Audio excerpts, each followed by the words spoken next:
Les petites histoires du Grand Hôtel-Dieu. Qui veut la peau du Grand Hôtel-Dieu?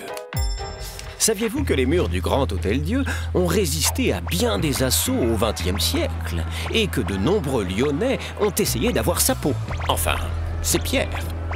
Notre petite histoire commence en 1903, lorsque le journal Lyon Médical se fait l'écho des hygiénistes réclamant la désaffection des lieux jugés trop vétustes. En 1905, le maire missionne l'architecte Tony Garnier pour qu'il dessine les plans d'un nouveau quartier à la place de l'hôpital. Mais de nombreuses voix s'élèvent contre ce projet qui ne conserve que la grande façade sur le Rhône. Ceux qui s'offusquent le plus de ce projet, ce sont les Lyonnais eux-mêmes, scandalisés que l'on envisage d'anéantir le legs de leurs ancêtres dont ils sont très fiers. Les débats acharnés se poursuivent pendant 2 décennies. Et c'est finalement l'hôpital voisin de la Charité qui fait les frais de cette cabale architecturale.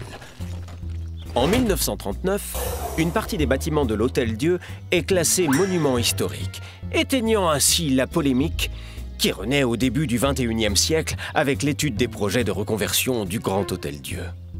Enfin classé monument historique dans sa totalité, sa réouverture en 2018 clôture avec panache cette page mouvementée de son histoire.